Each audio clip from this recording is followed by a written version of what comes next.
بسم الله الرحمن الرحيم.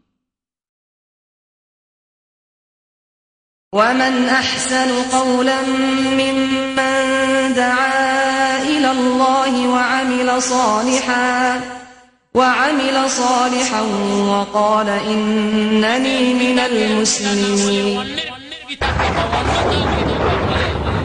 সে কি করলো? তাকুর রেহমে কুফরি করলো। এটা সম্পর্ক ছিন্ন করা, এটা হারাম। তাকে সে মা ডাকলো, সে মহিলা তার জন্য কি আর মা নয়? আল্লাহ রাব্বুল আলামিন যে একটা পর্দার ব্যবস্থা করেছেন, পর্দা যে করা ফরজ, এই পর্দাকে ভালো সন্তান বানিয়ে দিল। এই ফরজকে ফরজ করা হলো। আল্লাহ রাব্বুল আলামিনের যে হদ আছে, এই হদকে তারা কি করলো? সীমা লঙ্ঘন করলো। এই হদকে তারা ভেঙে ফেললো। ওদের হদটা সেই হদ সম্পদকে তাকে না দিয়ে অন্য একজনকে নিয়ে এসে তার সম্পদ দিয়ে দিল।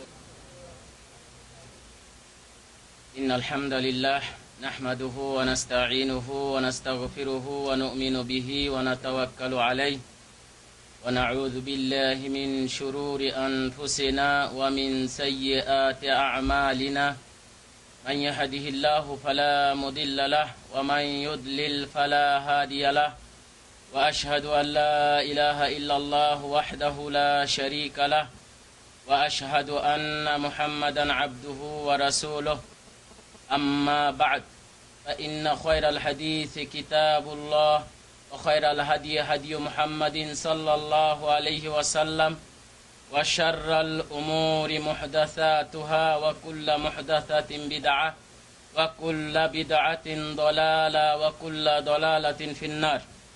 أعوذ بالله من الشيطان الرجيم. قال الله تعالى في القرآن المجيد لله ملك السماوات والأرض يخلق ما يشاء يهاب لمن يشاء إناثا ويهاب لمن يشاء ذكورا أو يزوجهم ذكرانا وإناثا ويجعل من يشاء أقيما إنه عليم قدير.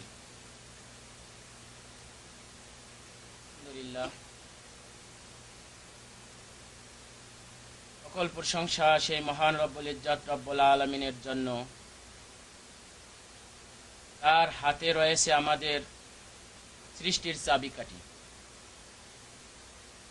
অতঃপর তদীয় নবী মুহাম্মদুর রাসূলুল্লাহ সাল্লাল্লাহু আলাইহি ওয়াসাল্লামের উপর বর্ষিত হোক অসংখ্য দরুদ ও সালাম।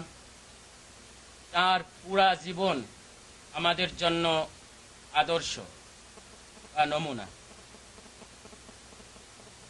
বন্ধুগণ, আল্লাহ রাব্বুল আলামিন আমাদেরকে সৃষ্টি করেছেন এবং প্রতিটি মানুষের অন্তরের মধ্যে, প্রতিটি মানুষের কাছে সন্তানের ভালোবাসা এবং সন্তান লাভের ইচ্ছা সৃষ্টি করেছেন। প্রতিটি মানুষ চায় সে বড় হয়ে বিবাহ শাদী করবে, সন্তান লাভ করবে এবং তার বংশ বুনিয়াদ বিস্তার লাভ করবে, তার ভবিষ্যৎ প্রজন্ম বৃদ্ধি পাবে। এটা প্রত্যেকেরই আশা আকাঙ্ক্ষা। আর এটা হচ্ছে আল্লাহ রাব্বুল আলামিনের পক্ষ থেকে একটা দান। আল্লাহ রাব্বুল আলামিন প্রতিটি মানুষের মধ্যে এই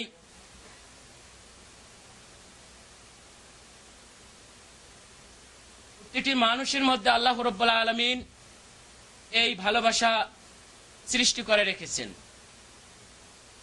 কিন্তু এর পরেও আল্লাহ রাব্বুল আলামিন কারো হাতে সৃষ্টির চাবিকাঠি দেননি। সৃষ্টির চাবিকাঠি কার কাছে রেখেছেন? আল্লাহ রাব্বুল আলামিনের কাছে। কারো এখতিয়ারের মধ্যে নেই যে কেউ ইচ্ছা করলে সন্তান লাভ করতে পারবে বা ইচ্ছা না করলে পারবে না। এই শক্তি আল্লাহ রাব্বুল আলামিন তার কাছেই রেখেছেন। তদ্রূপভাবে আল্লাহ রাব্বুল আলামিন ইরশাদ করছেন, লিল্লাহি মুলকুস সামাওয়াতি ওয়াল আরদ আল্লাহর জন্য আসমান এবং জমিনের বাদশাহী, ইয়াখলুকু মা ইয়াশা, তিনি যা ইচ্ছা তাই সৃষ্টি করেন।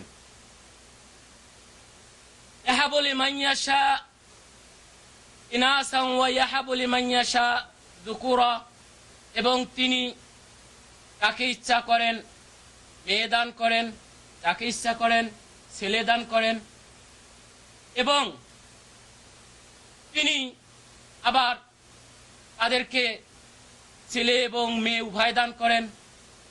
আবার তিনি যাকে ইচ্ছা করেন নিঃসন্তান করে রাখেন। আর আল্লাহ রাব্বুল আলামিন তিনি সবকিছু জানেন এবং সব শক্তি তার হাতেই। তাহলে এই আয়াত থেকে আমরা স্পষ্টভাবে বুঝতে পারি আল্লাহ রাব্বুল আলামিন যাকে ইচ্ছা করবেন তাকেই সন্তান দান করবেন, সেটা ছেলে হোক মেয়ে হোক। আবার তিনি যাকে ইচ্ছা করবেন তা সন্তান করে রাখবেন। তাহলে বোঝা গেল এই সন্তান পাওয়ার বা সন্তান লাভ করার ইচ্ছা এটা কার কাছে? আল্লাহর কাছে। এরপরেও দেখা যায় মানুষ সন্তান লাভের জন্য তাদের সন্তান হয় না, তারা কি করে? বিভিন্ন ধরনের পন্থা অবলম্বন করে। তবে কোন ব্যক্তি যদি শরীয়ত মোতাবেক এগুলি চিকিৎসা সেইগুলি করে, এতে কোনো দোষ নেই। কারণ রাসূলুল্লাহ সাল্লাল্লাহু আলাইহি ওয়াসাল্লাম ইরশাদ করেছেন, লিকুল্লি দাইন দাওয়া, প্রতিটি রোগের ঔষধ রয়েছে, আর সেটা হতে হবে শরীয়ত সম্মত। কিন্তু আমাদের মধ্যে অনেক ভাই বা বোন আছেন তারা সন্তান লাভের জন্য শরীয়ত পরিপন্থী ব্যবস্থা গ্রহণ করে এবং শিরকের মধ্যে পতিত হয়। যেমন কেউ এই সন্তান লাভের জন্য বিভিন্ন ধরনের ভণ্ড ফকির, পীর, কবর, মাজার ইত্যাদি সেখানে গিয়ে তারা ধন্যাধারণ করে এবং তাদের কাছে সন্তানের জন্য এমনকি নিজের ইজ্জতকে বিলীন করতেও অনেকে দ্বিধাবোধ করে না।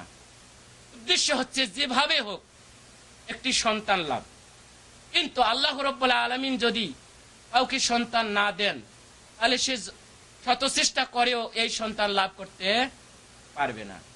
অতএব বন্ধুগণ, আমাদের প্রতিটি ক্ষেত্রে আল্লাহ রাব্বুল আলামিনের উপর ভরসা রাখতে হবে এবং তার কাছে আমাদের সবকিছু চাইতে হবে। তদ্রূপভাবে মানুষ কি করে?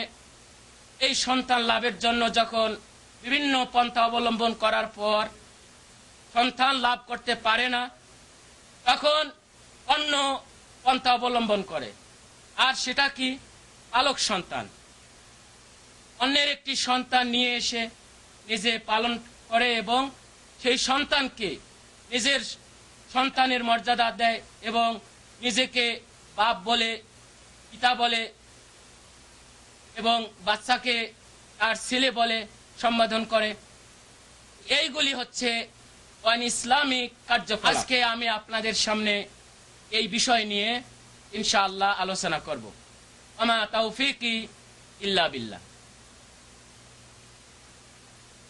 ইসলামের আবির্ভাবের পূর্বে কতগুলি ইসলামিক কার্যকলাপ সেই আইয়ামে জাহেলিয়াতের মধ্যে, অন্ধকার যুগে এই সমস্ত লোকের মধ্যে প্রচলিত ছিল।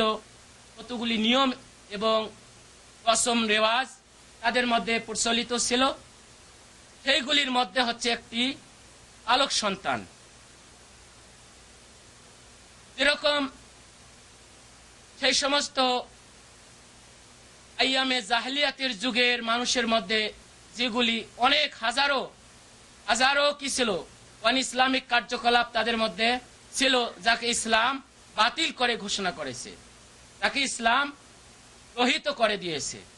আর এইগুলির মধ্যে আমি দুই একটি উদাহরণস্বরূপ বলে আমি আমার আসল বিষয় আমি আলোচনা করব। যেরকম তাদের মধ্যে বহু বিবাহ প্রথা প্রচলন ছিল। কেউ 10, 20 যে যতজন ইচ্ছা করত তারা বিবাহ করত। ইসলাম আসার পর শুধু একসঙ্গে চারটি বিবাহ, 4 জন স্ত্রী রাখতে পারবে, তাছাড়া আর পারবে না। এটা বাকি সবকে ইসলাম বাতিল বলে ঘোষণা করেছে। যেমন একজন সাহাবী ইসলাম গ্রহণ করে রাসূল সাল্লাল্লাহু আলাইহি সাল্লামকে বললেন, ইয়া রাসূলুল্লাহ,